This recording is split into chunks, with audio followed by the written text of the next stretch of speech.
Hello everyone, this is SanadisK, and today we are doing a different sort of video, you can say.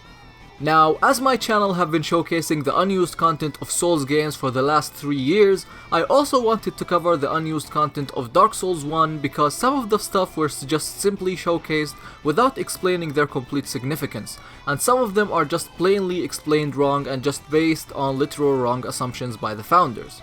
So it is my job here to explain what they really are and also showcasing them in a high definition way of sorts. And in today's episode I'm going to be discussing the cut and unused weapons in Dark Souls 1, and there actually might be some stuff you didn't know. So without further ado, let us begin.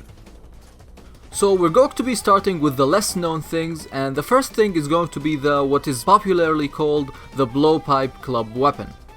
This one isn't quite the famous unused weapon you can say, but in the files there is a model for a club weapon, and its model ID is listed within the hammers category, which includes clubs, maces, hammers, etc.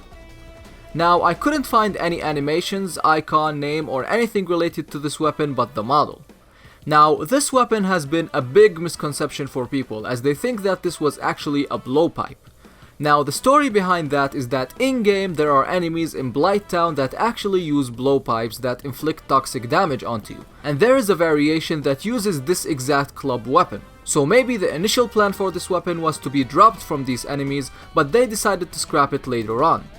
Now, when swapping the enemies to attempt to load this other variation, sometimes it loads wrong animations while it still didn't switch to the other weapon, which is this club. And the AI doesn't differentiate that it is still wielding the blowpipe and doing the club animations, and sometimes it even loads both weapons, the club and the blowpipe, at the same time. This was where the misconception that it was supposedly a blowpipe began, while it is just a normal stick to attack with. Also, this weapon can be seen wielded by those same enemies in the Dark Souls design workbook. Now, since it is a club, I believe that it was supposed to be a club that does poison or toxic buildup, depending on what we have on the weapon. But I would have loved for there to be a blowpipe weapon in Dark Souls. I think it would have been super cool for ninja builds.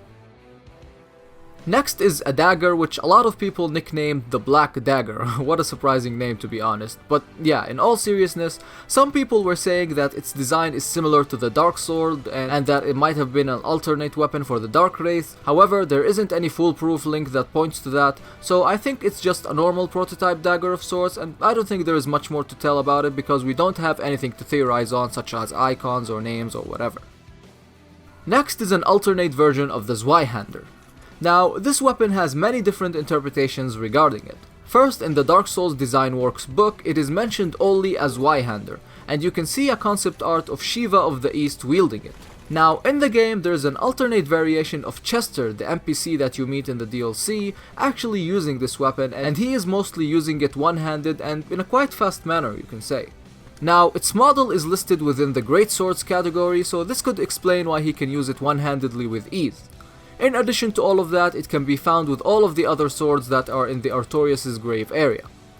Now, same as the weapons before, there aren't any animations, icons, or names related to it. Currently, I am trying to work out the origin of development of this weapon, as in, was this alternate Chester model in-game before the DLC was released? So I am working on unpacking the files of the original Dark Souls without any patches or anything to see if this is true or not, and I will update you on it on the next videos. Next is a very basic looking talisman, but this talisman actually has an icon. Now, I did a bit of research on what this talisman might be, and I have found that there is a picture of it in the Design Works book, which led me to believe that this talisman looks a lot like a dragon scale, which leads us to the item which might explain what this actually is, and it is Guinevere's talisman. Now, Guinevere's talisman is basically a broken item in the game, and its description only reads Dragon Talismans. So I thought there might be a link between this unused item and the unused talisman. So I checked the model IDs in relation with the item IDs and the icon IDs, and all of them are after the Ivory Talisman and before the Sunlight Talisman. This basically confirms that this is indeed Guinevere's talisman, or at least one of those dragon talismans mentioned. But this begs the question, what is the link between dragon talismans and Guinevere? Now, this here is completely speculation on my part. That this could be an unused idea for a Firstborn talisman now that we know that the Firstborn sided with the dragons. Now, this can also be wrong because Andre the Blacksmith was supposed to be Gwyn's firstborn at the beginning of the development, and I don't think they had the idea of the firstborn siding with the dragons thing at that time. However, there are a lot of fan theories saying that the firstborn's name is Sin, and that there is a lot of proof regarding the snakes and dragons in Sin's fortress talking about that. I'm going too deep with it here, but do you think this is actually Guinevere's talisman or an unused talisman related to the firstborn? Make sure you tell me your opinion in the poll in the top right hand corner. But the canon thing we have is that it is actually Guinevere's talisman. The next weapon is quite a famous one, and that is the Four Kings sword. Now, this weapon was supposed to be a great sword, and if it isn't obvious enough, this is the sword used by the Four Kings in the boss battle. So in retrospect, this weapon was supposed to be forged like any other boss weapons, but seems like they thought it was too big for a greatsword maybe. I can't really see a reason to remove such an epic looking sword. Oh, and this weapon does have an icon, so yeah. Next is what looks like a catchpole, and people nicknamed it the spiky catchpole. Now, we don't know how or why this thing is in the game and what enemy had it or where we acquired it, but the only thing we know is that its design is directly taken from the manga Berserk.